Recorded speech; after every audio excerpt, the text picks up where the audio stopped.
Setiap hari, jutaan orang membuka TikTok dan Instagram. Kita melihat influencer yang terlihat sukses, terkenal, dan memiliki kehidupan yang sangat menyenangkan. Tapi, pernahkah kita bertanya apa yang sebenarnya terjadi di balik layar? Apakah mereka benar-benar bebas? Atau sebenarnya mereka berada dalam suatu sistem yang mengontrol hampir setiap aktivitas mereka? Aduh jelek, ulang lagi ah.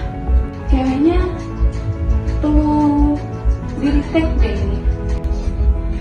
Udah bagus ini. Pokoknya kali ini view-nya harus naik. Dalam sistem pengenalan manajemen, fenomena ini dapat dianalisis menggunakan 5 jenis kontrol utama. Wah, ada endorse. Main juga lagi. Tapi kok syaratnya banyak banget lagi. Kayak harus kirim tanggal sendiri lagi. Terus satu video harus dibikin 2 kali produknya.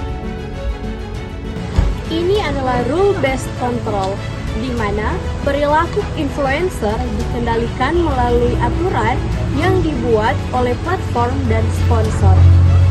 Tujuannya agar konten yang dihasilkan sesuai dengan target perusahaan. Satu video 2 juta. Lumayan banget lagi. Dari sudut pandang perusahaan, pembayaran tersebut bukan sekedar biaya. Ini adalah investasi pemasaran. Dan inilah yang dinamakan budget control, di mana perusahaan harus memastikan bahwa biaya yang dikeluarkan menghasilkan keuntungan yang lebih besar. Ya, view-nya turun, engagementnya juga turun. Dalam perusahaan terdapat KPI untuk mengukur kinerja. Hal yang sama juga terjadi pada influencer, dan inilah yang dinamakan dengan evaluation control, yang dimana followers, view, dan engagement rate menjadi alat evaluasi pertama. Yes, naik 1000 followersku. Ada endorse baru juga lagi. Ya, followersku turun. Saat performa meningkat, influencer mendapatkan reward. Namun, ketika performa menurun, kesempatan kerjasama juga ikut berkurang. Dan inilah yang disebut dengan insentif kontrol. Besok udah harus upload lagi. Soalnya kalau nggak aktif, view bakalan turun. Capek banget lagi. Namun, sistem ini juga memiliki sisi negatif.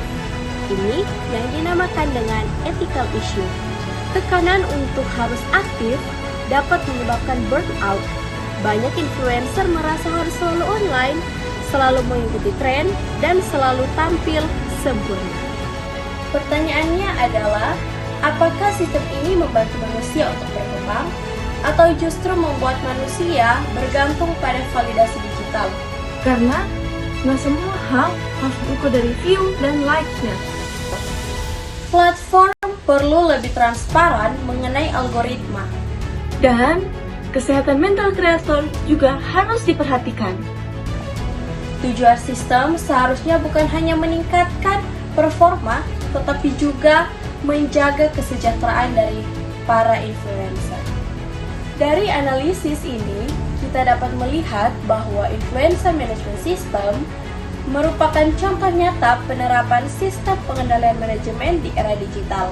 Mulai dari aturan, evaluasi, anggaran, insentif, hingga masalah etika, semuanya memengaruhi cara influencer bekerja. Sistem pengendalian tidak hanya ada dalam perusahaan, Tapi juga hadir dalam media sosial yang kita gunakan setiap harinya. Karena di balik setiap konten yang viral, selalu ada sistem yang bekerja di belakang layar. Terima kasih.